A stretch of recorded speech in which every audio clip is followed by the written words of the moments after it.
ஒரு முறை பார்க்கடல்ல பள்ளி கொண்டிருந்த மகாவிஷ்ணுவுக்கு சிவபெருமானோட லிங்க வடிவத்தை பெறணும்னு ஆசை வந்துருது. அதனால சிவஸ்வரூபம் கிடைக்க அருளணும்னு சிவபெருமான் கிட்ட வேண்டுவார். ஆனா சிவபெருமானோ அது சாத்தியம் இல்ல அப்படின்னு சொல்லிடுவார். ஆனா விஷ்ணு அதை விடுறதாவே இல்லை. சிவனை வேண்டி கடுமையா தவம் இருப்பார். விஷ்ணுவோட தவத்தை பார்த்து வியந்து போன சிவபெருமான் அவருக்கு அருள் புரியணும்னு நினைப்பாரு. அவர்கிட்ட, நீ திருக்கச்சி மேற்றலில மேற்கு நோக்கி சுயம்புவா வீற்றிருக்கும் சிவலிங்கத்தை தவம் செஞ்சு வழிபட்டு வந்தா லிங்க வடிவம் கிடைக்க பெறுவாய் அப்படின்னு சொல்லுவார். அதன்படி மகாவிஷ்ணுவும் அங்குள்ள சிவகங்கை திட்டத்துல நீராடி சிவனை நோக்கி கிழக்கு பார்த்து நின்ற கோலத்துல தவம் செய்வார். அப்போ சிவதல யாத்திரைக்கு வந்த திருஞான சம்பந்தர் இந்த தலத்துக்கு வருவார். அப்போ தவக்கோலத்துல நிக்கிறது சிவபெருமான் தான் அப்படின்னு நினைச்ச திருஞான சம்பந்தர் அவருக்கு பின்புறத்துல நின்னுகிட்டே பதிகம் பாட ஆரம்பிச்சிருவாரு. அவரோட பாடல்ல மனச பறிகொடுத்த விஷ்ணு அப்படியே உருகுறாரு. பாதம் வரை உருகிய விஷ்ணு அப்படியே லிங்க வடிவத்தை பெறுவாரு.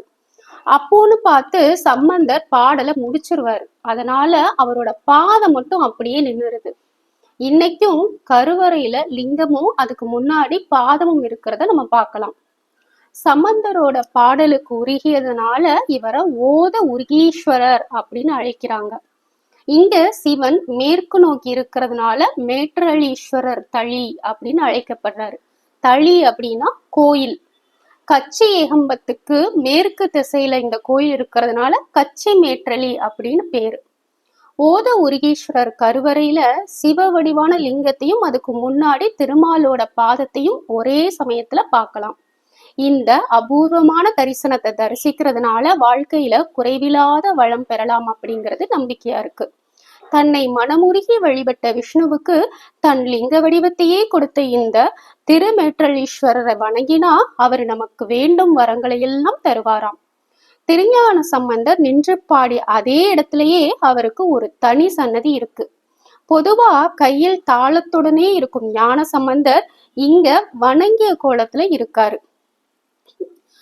காஞ்சிபுரத்துல காமாட்சி அம்மனுக்கு தனி கோயில் இருக்கிறதுனால இங்க இருக்கிற எந்த சிவன் கோவில்லையும் அம்மன் சன்னதியே கிடையாது. ஆனா இந்த கோவில்ல பராசக்தி அம்மன் தனி சன்னதியில இருக்காங்க.